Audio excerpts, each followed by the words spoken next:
Great day, great day. Sae'Von Springer here, founder and managing partner of Native Assets. Today is Friday, April 29th. There's a lot of big news going on in the crypto environment, crypto ecosystem. So without further ado, let's go ahead and jump into it. So first up, Goldman Sachs.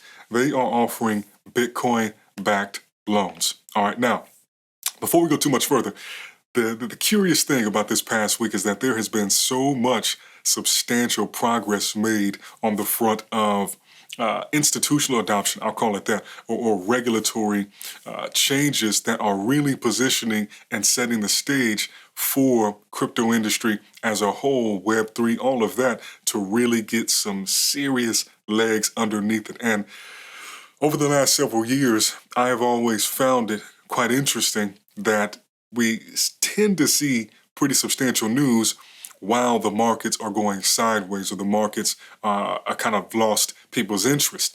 And I don't happen to think that this is necessarily a coincidence, because if there is too much attention when certain moves are made, then it can trigger hysteria upward or downward in terms of the price action. So I think it is really telling some of the moves that are being made right now during these market conditions. And I think that we're really seeing the stage be set for the next leg up in this market. Now, let's go ahead, let's continue to dive into it, because there is some wild stuff going on with some of these bigger players. So to start out with, Goldman Sachs offering these Bitcoin-backed loans. Now, this according to Bloomberg, this has been reported in a couple different places, but basically what they have done, and this is after recently, I think it was in March, that they issued their first options trade, and they did that with, I think it may have been Galaxy Digital.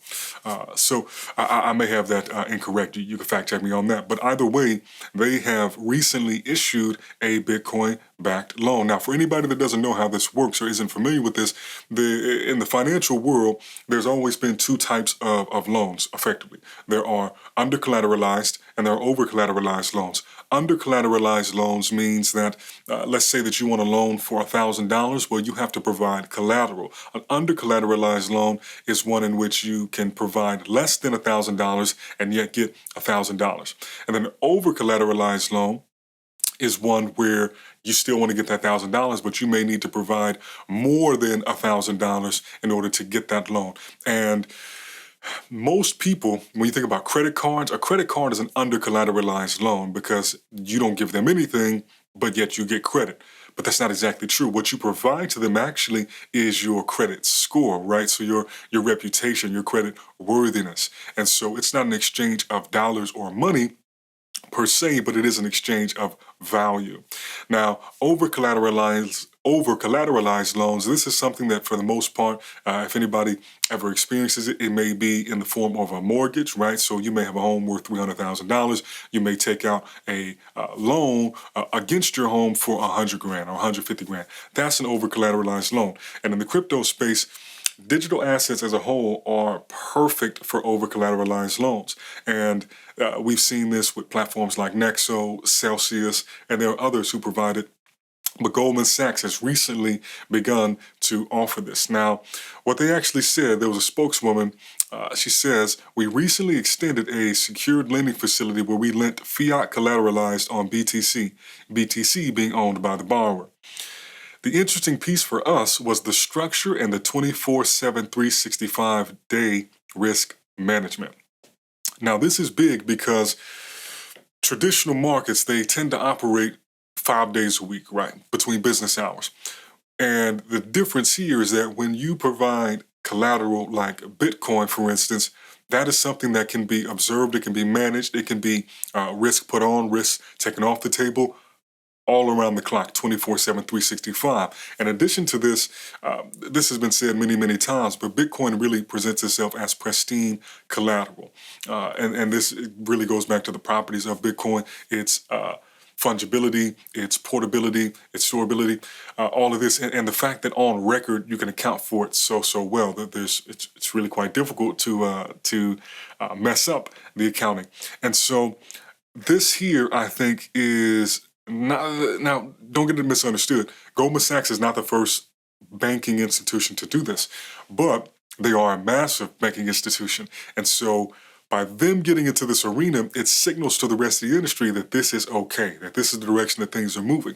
And in addition to this, Goldman Sachs has also said that they are looking into NFTs in the context of financial instruments. So we can dive into this a little bit further. Goldman Sachs said it's examining non-fungible tokens, particularly the tokenization of real assets, as the investment bank dives deeper into the crypto space.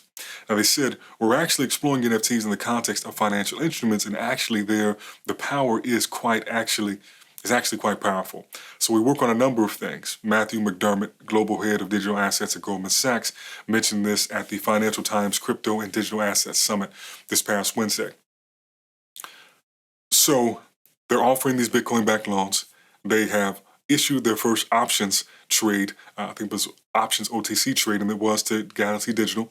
And they mentioned that they are exploring the tokenization of real-world assets. And when a lot of times people will ask me about NFTs, sure, there's JPEGs, there's art, there's gaming, and there's all of that. But the thing that can really send a torrent of money, of capital, into this sector is the tokenization of real-world assets. So things like real estate that could be worth hundreds of thousands on the low end, tens of millions, hundreds of millions of dollars on the high end, cars, things that traditionally we have not really seen in the NFT market yet, but really makes sense to provide as an NFT, particularly when the accounting for these assets is all done digitally. So you have a physical item, something like a home, but from a financial standpoint, in a financial context, all of the accounting is done digitally. So the record of when it was sold, how much it sold for, renovations, tax records, any sort of liens, any sort of foreclosures, all of these things are tracked digitally.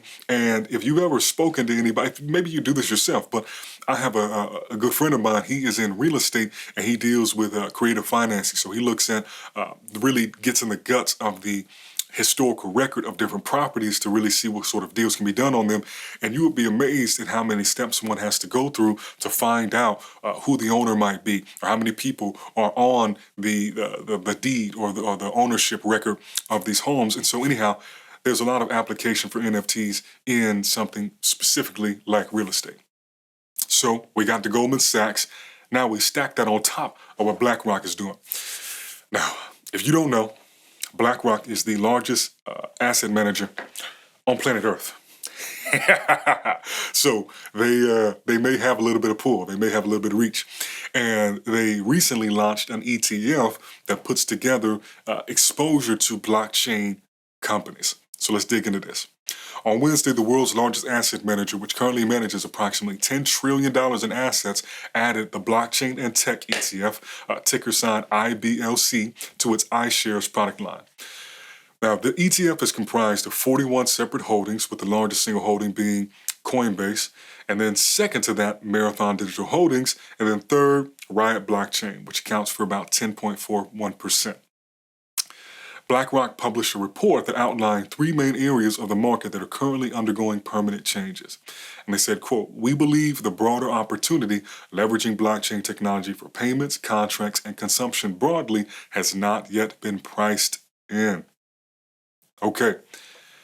So we got one of the largest banks in the world, Goldman Sachs. They're getting deeper into the game, issuing options, allowing Bitcoin-backed loans, saying that they're exploring real estate management with NFTs, tokenization of these assets.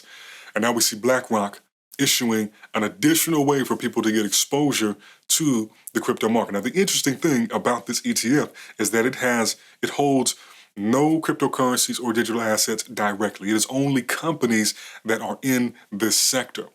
And the reason I think this is so genius or so important is because there are different class of investors. You have institutional investors, right? So the sort of person who would go to Goldman Sachs to get a Bitcoin-backed loan, they're not letting the average person go in and do that. I can almost guarantee you that you have to have accredited investor status to get access to this product from Goldman Sachs. But that's fine. There are plenty of accredited investors in the world.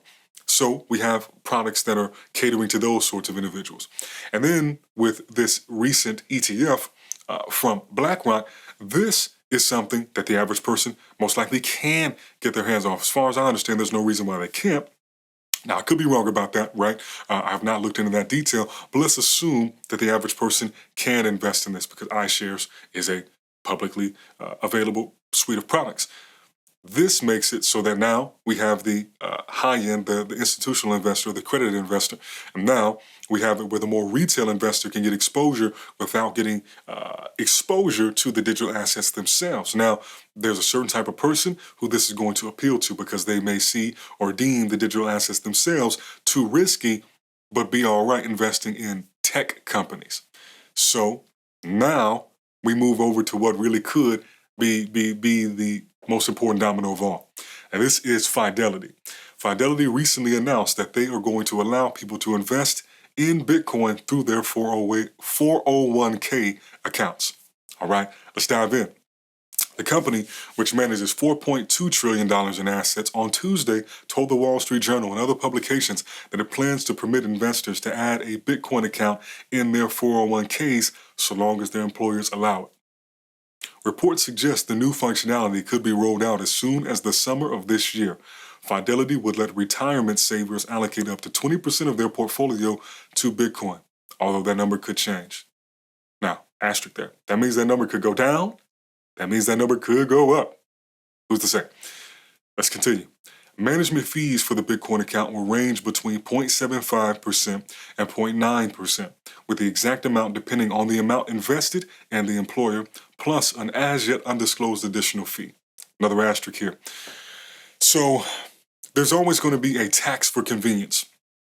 And in the sake of this 401k, given the volatility, given the niche nature of the ability for somebody to invest in Bitcoin using their 401k, it makes sense that they start out with a little bit of a tax. Now, one could see this as a high fee, one could see it as a low fee, but as additional banks and fund management entities begin to allow their 401k clients, and those being the employers who have the employees who invest in these 401ks, as there are more options for this sort of thing, these fees are inevitably going to get driven down through outright competition, more than likely, unless they all collude to drive the fees up.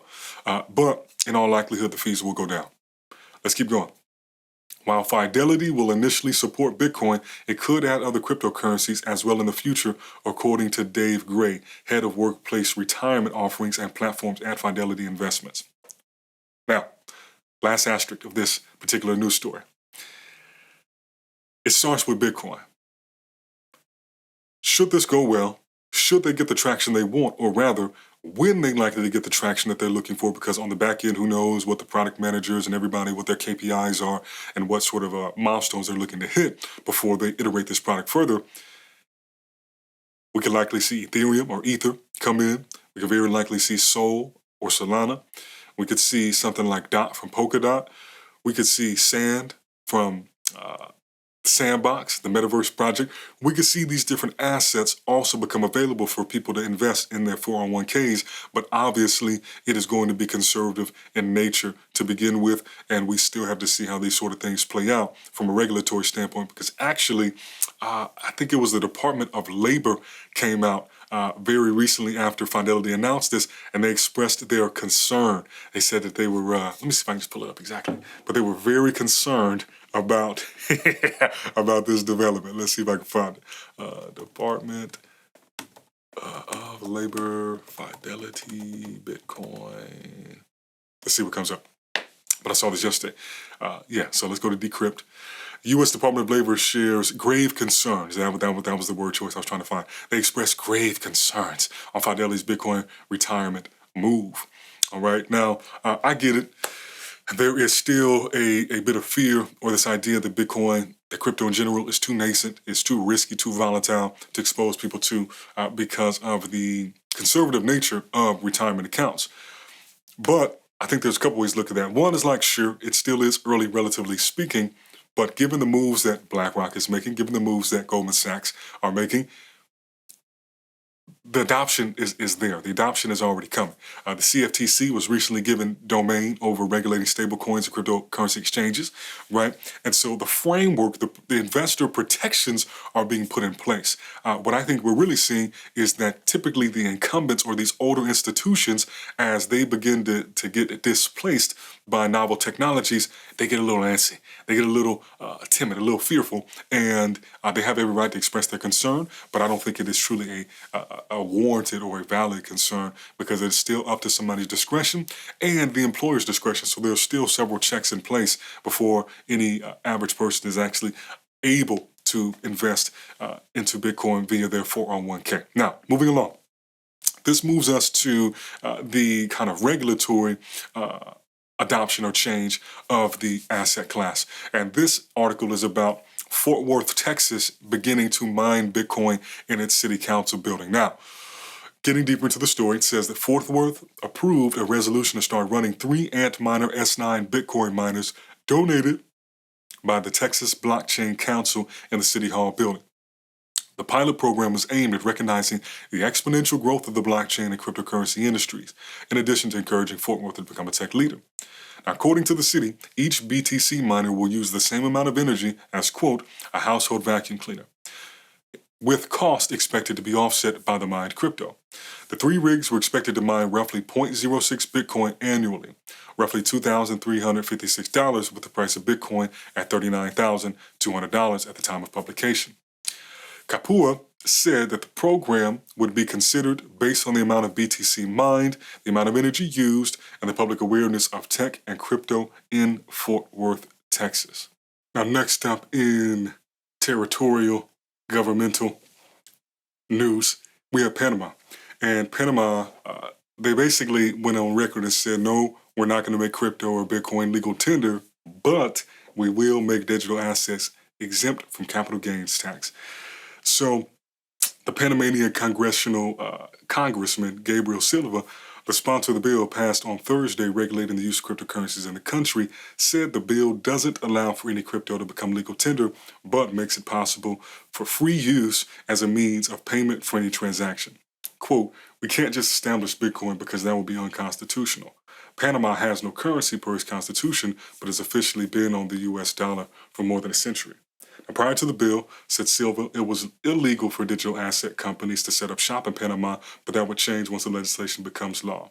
Now, President Laurentino Cortizo still must sign the bill for it to become law, but the legislation has passed by a 40-0 vote, suggesting good prospects for that to happen. So like we were talking about, we have accredited investors getting additional products, things moving in a direction that trends favorable for digital assets with things like the moves by Goldman Sachs. Then we have ETFs coming to market from firms like BlackRock. 21 Shares actually launched a spot Bitcoin ETF in Australia last week as well. And then we see something like this where there are plenty of people who live in Panama, and expatriation is an increasing trend where people will leave their birth nation or place that they've currently been living in favor of another place that treats them better, whether that be they get treated better financially, culturally, whatever. But what we are seeing is kind of a arbitrage of investors where people are leaving countries with unfavorable tax laws in favor of nations that are friendly or altogether don't have any capital gains tax on their cryptocurrency profits and gains.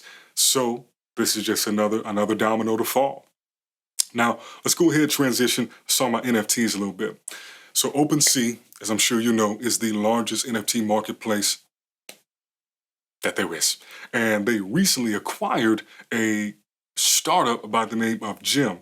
Now, Gem is crazy. It's actually, let me pull it up for a second.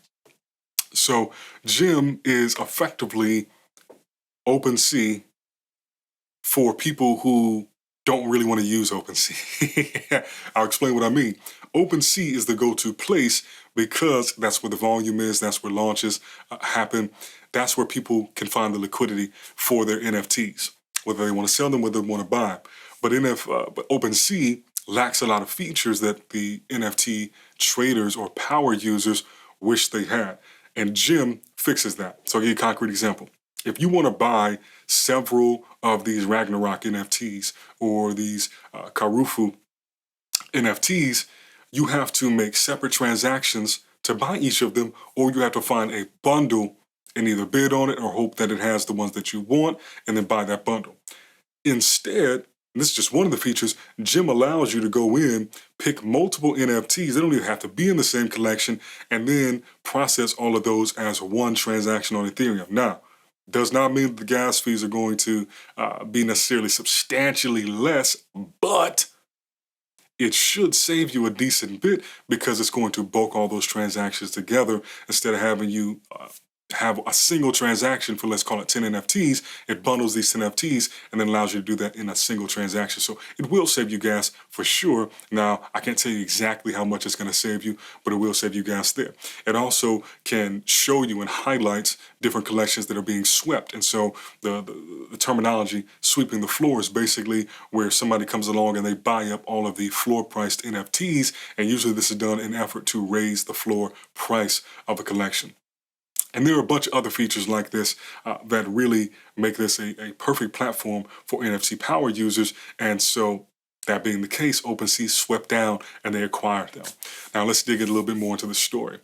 Now, Jim lets you buy and sell NFTs across multiple marketplaces and makes it easier to sweep the floor of an NFT collection. Following the acquisition, Jim will continue to operate as a standalone brand. Jim said the acquisition offer was, quote, unexpected, but that it would accelerate its next stage of growth. It added that Jim would be gaining access to OpenSea's infrastructure, resources, and distribution channels. And there's a more in-depth article that was put out by OpenSea themselves, and they speak to, we can just read through a bit of it. It says here, at OpenSea, our mission is to bring the power and potential of NFTs to more people around the world. As the NFT community grows, we've recognized the need to better serve more experienced pro users and offer more flexibility and choice to people at every level of experience. After the acquisition, Jim will continue operating independently from OpenSea as a standalone product and brand. The Jim you know and love won't change, and over time, will bring key Jim features to OpenSea to make buying NFTs seamless and delight for every experience level. This is by Devin Finzer, the CEO of OpenSea. So I think one of the first thoughts that at least came to my mind was this idea of monopolies, right? Of dominating the sector.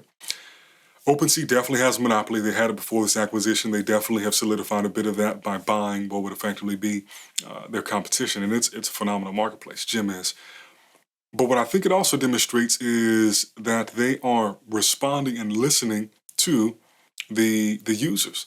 And so one viewpoint definitely is that, damn, this is a monopoly and what is this going to do long-term for competition?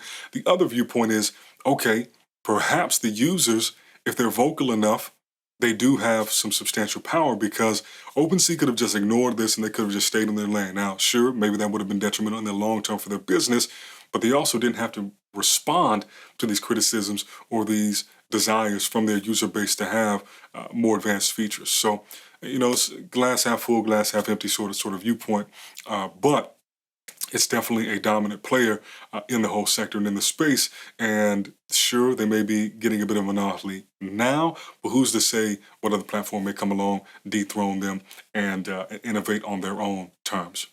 So now, next up, we got some more interesting news in stablecoins. So recently, there's a stablecoin debate going on about the longevity, the purpose of stablecoins, and obviously stablecoins. That whole subject is one of the main talking points of the regulators, one of the things they want to focus in on. And the stablecoin that is native to the Luna ecosystem, the Terra blockchain, they recently announced that they were going to fill the treasury with $10 billion and they were going to partially back or partially hold those reserves using BTC, using Bitcoin. And the other draw to this stablecoin, and it's grown tremendously in 2022 thus far, is that you can earn 20% yield on it, APY, through their Anchor platform. So not to be undone, Justin Sun, the creator or the founder of Tron, he announced that they are going to launch their own stablecoin, and it's going to be called USDD, and he's also going to back it with $10 billion, and he wanted to one-up Do Kwon, who is the founder of Terra, by saying instead of 20% yields, we're going to offer 30% annual yields to our investors. Now, people are already debating and decrying the sustainability of a 20% yield. So Justin Sun come along saying we're going to do 30%. Who knows the sustainability of this? Who knows how long it'll go on? But they do have a track record with stablecoins. Now, this article from the Defiant states, since Tron's launch in 2017, it's processed more than $4 trillion of USDT, that's Tether transactions. Tron has since become the world's largest stablecoin network, hosting more than $55 billion worth of financial assets. Now, Justin Sun writes that USDD will achieve full on-chain decentralization and will, quote, not rely on any centralized institutions for redemption, management, and storage. USDD will be pegged to Tron's native cryptocurrency, TRX, and is managed by an algorithm that will keep the USDD stable at 1-to-1 against the US dollar. As far as the 30% APY, the mechanism Sun describes is similar to that of Terra's USD stablecoin. And so, yeah, we already talked about all that. So I'm curious to see how this plays out. On one hand, this could just extend the playbook because maybe they'll back this with some Bitcoin. Apparently right now he's saying that they don't necessarily have plans to do anything like that, but I have a strong feeling that this will definitely bring the attention of the regulators if they weren't already snipping around aggressively at present. So we'll see how that plays out. Now, last story we'll get into today. This is kind of just, I think this is a signal to what the collective consciousness, the culture around crypto and digital assets is really going. The long story short here is that Camilla Russo, the founder of Defiant, she's also the author of The Infinite Machine, she's actually having this book, The Infinite Machine, adapted for a feature film. And it's going to be produced by Scott Free, which is the production company that is started and run by Ridley Scott. Now, if you're unfamiliar, this production house and Ridley Scott, they are responsible for Top Gun, Gladiator, Blade Runner, Alien, Thelma and Louise, American Gangster, The Last Duel, House of Gucci, and some movies that are coming out soon, Napoleon with Joaquin Phoenix and Boston Strangler with Keira Knightley. And collectively, the films from this production company have they've won more than 80 Academy Award nominations. Excuse my language, they did not win, but they have been nominated for over 80 Academy Awards, and those are basically Oscars. So, in my mind, what this winds up looking like is we had the social network for Facebook, and that was a big cultural moment for the internet, and a lot of people became more interested, more fascinated, got a better idea of the history of Facebook and social media in general from this film. It also went on to get a lot of accolades. It was a pretty good movie. I have a feeling that this is what they're going to be going for. Now, tonally, I can't speak to exactly what it'll be like, but the book itself, The Infinite Machine, chronicles the creation of Ethereum and its founders. So that's Ethereum, that's Charles Hoskinson's, that is Gavin Wood, founder of Polkadot. So it is very likely that this film is good, first and foremost, and very likely that this will serve a pretty substantial role in the not-too-distant future and bringing more people along in the collective consciousness to the world of crypto, because most people have no idea about the inner workings of how this got started. So I imagine there will be a significant amount of intrigue around this story in particular. So anyhow, that wraps up this particular industry update. And as always, you can follow us at nativeassets.co. You can go to the website if you want to join in our course, Blockchain Foundations. And we also, if you haven't grabbed the book, The Blockchain Blueprint, you can grab that on Amazon as well. If you're still trying to wrap your head around the value of cryptocurrencies, the value of Bitcoin, Ethereum, what these things are, then this is a great place to start. If you want to get really into the nitty-gritty and learn how to profit from this sector, from this industry, Blockchain Foundations is a great place to go. So anyhow, this has been Sae'Von Springer signing off here, founder, managing partner of Native Assets, and I'm going to holler at y'all real soon. Stay blessed, stay balanced. Peace.